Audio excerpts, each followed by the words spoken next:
to Miss Rhine-Isha. Oh, and everybody, this is Miss Ashley standing over here. Beautiful. Ashley is credited for doing a lot of the artwork that you see around here. She is our resident artist. And Daquan is our music man, our media person, production person. So here we go. Bear with us, okay, guys?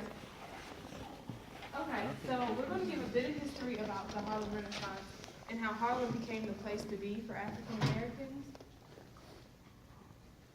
Okay.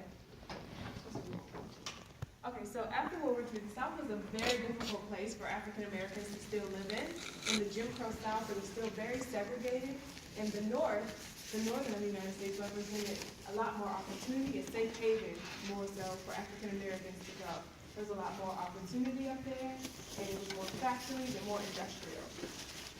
So about between 1920 and 1925, about 2 million people migrated north, and that was called the Great Migration. So, because of the Great Migration, African Americans felt like they could finally do what they wanted to do. They could go where they wanted to go, they could be who they wanted to be, and they were free from the South and the oppression. And that gave birth to the term the New Negro. Basically, a movement where black people were awakened from the dark days of oppression, and they finally were demanding a place in society among white Americans as equals. Okay, so why Harlem? Why did African Americans choose Harlem to move to? Well, because in New York there was a place called Black Bohemia, and it was basically a ghetto.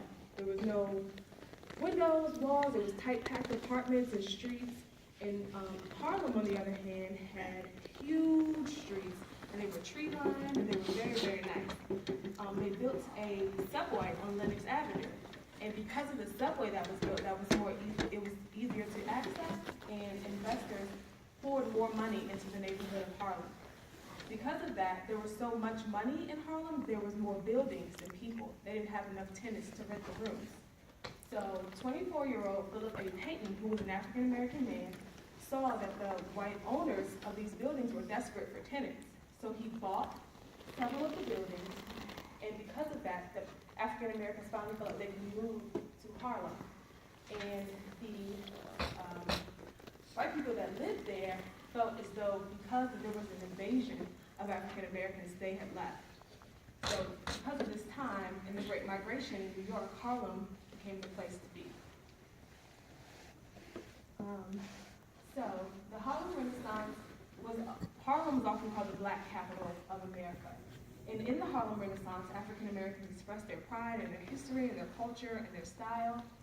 And they opened new doors of opportunity for Black Americans in roles that had once been considered unreachable. People became poets, they became published authors, they became great artists and dancers and singers.